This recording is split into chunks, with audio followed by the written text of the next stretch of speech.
I drew a lot of pictures. I drew them for no one but me. I just wanted to know what the characters looked like. So anyway, that was Argus Filch. No prizes. Snape, obviously. That is Harry arriving in Privet Drive with Professor McGonagall and Hagrid and Dumbledore. That was of Gringotts cart. Mirror of Erised. That's the Weasleys. Professor Sprout. I like this one. I thought I'd lost this picture, actually, because I was going to show it to Chris Columbus. And true to form, I only found it when it was no use, and they'd already filmed that bit anyway. But this is how the entrance to Diagon Alley works in my imagination. So Chris is going to murder me when he finds out I had a blueprint all along, and he was asking me how it worked. But it was buried in books.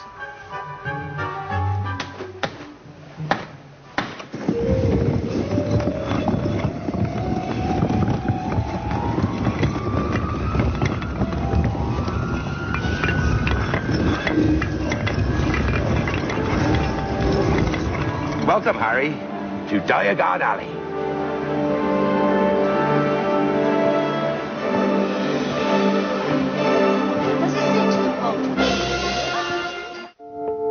As J.K. Rowling continued to build Harry's world, her own fell apart.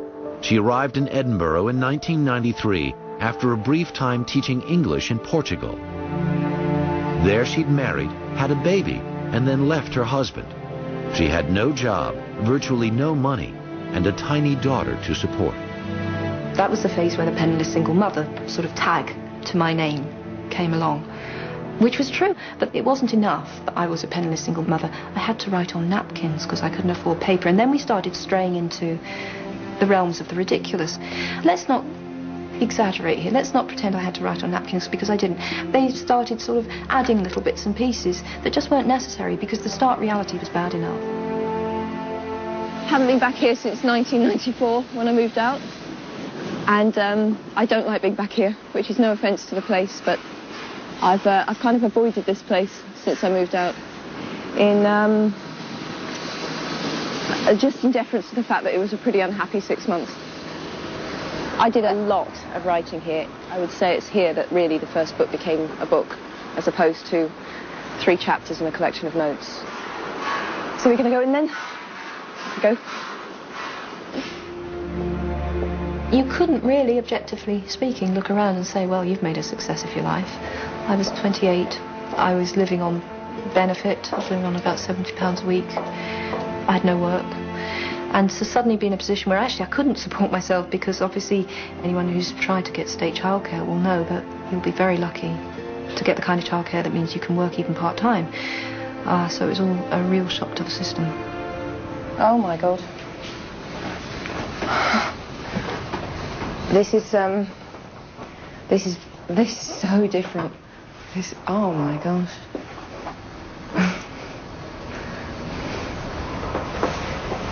Oh wow, this is so different to how it was when I was here. This is nice. This is really nice. And I'm really glad. You just expect time to stand still when you've walked away from a place, and I should know better, but I have just been, every time I've come anywhere near this place or passed it in a bus or a taxi, I've imagined it exactly as it was when I lived here, and it's all been, I would have been delighted to live here. This is great, actually. It's like an exorcism. Everything was just very, very, very dilapidated. And always filthy, which wasn't the flat's fault, it was normally my fault, because people very often say to me, how did you do it? How did you raise a baby and write a book? And the answer is, I didn't do housework for 4 years. I'm not Superwoman. And living in squalor, that was the answer. During the day, I was writing in cafes, as everyone famously knows. But could I just say, for the record, once and for all, because it's really irritating me, I did not write in cafes to escape my unheated flat, because I am not stupid enough to rent an unheated flat in Edinburgh in midwinter. It had heating. I went out and wrote in cafes because the way to make Jessica fall asleep was to keep her moving in the pushchair.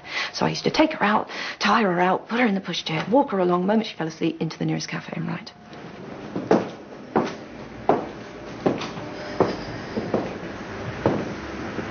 So this is Nicholson's. where I wrote huge parts of the book. This was a really great place to write because there are so many tables around here that I didn't feel too guilty about taking a table up for too long. And that was my favourite table. I always wanted to try and get that one because it was out of the way, in the corner. It was just great to look up when you were writing and stop and think about things and be able to look out on the street, which was quite busy. They were pretty tolerant of me in here, partly because one of the owners is my brother-in-law. And I used to say to them, well, you know, if it's published, I'll try and get you loads of publicity. And it was all just a big joke. No one ever dreamt for a moment that was going to happen. To muster the willpower to keep going with no promise of publication, obviously I must have really believed in the story, and I did. I really believed in it. But it was more a feeling of, I have to do right by this book. I have to give it my best shot. But at the same time, my realistic side was reminding me that a completely unknown author always has a struggle to get published. And who knew? Just because I thought it was so great, was no guarantee that anyone else would like it. J.K. Rowling sent her manuscripts off and lined herself up a literary agent, only to find that publishing houses threw Harry on the reject pile. At the very beginning, we were very excited about it in the agency, but it was a very difficult book to sell. And then quite a large number of publishers turned it down. It was too long, it dealt with going away to school. Not politically correct. Well, of course, everybody now denies turning it down and want to distance themselves from this terrible, terrible error. Is it nice to name names? You're nodding, but I don't think it's very nice to name names. It was all the major publishers we know. Among them, Puffin and Collins, for sure. It's like turning down the Beatles, isn't it? The very first question she asked me was, how do you feel about sequels? And then she told me the entire story of Harry Potter, all through the entire series. I realised, of course, that she knew exactly about this world and where it was going, who it was going to include, how the character would develop. And of course it was fascinating because this doesn't normally happen. Children's book characters don't grow up in real time normally. You know, they're locked in the time they are, and the sequels are endless reruns of the same kind of adventures. But to have a character developing in real time as his age developed was a really interesting idea.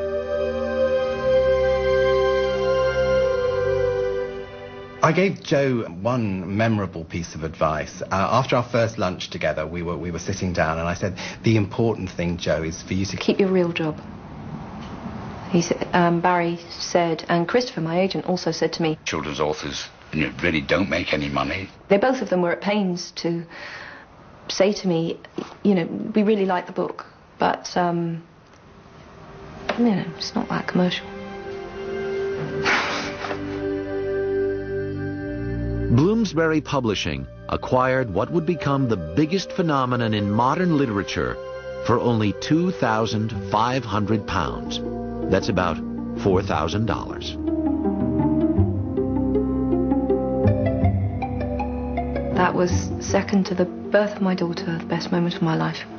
Christopher phoned me up on a Friday afternoon, and he said it so matter-of-factly. She was speechless, certainly, for at least the period of time it takes to build up enough steam for a big scream, I think. And he said, are you all right? Are you still there? And I said, well, it's just that my only lifetime ambition has just been fulfilled. And that was the best moment. Nothing since has come anywhere close to the fact that I was actually going to be in print. It was going to be an actual book in a bookshop. The best moment, oh my God.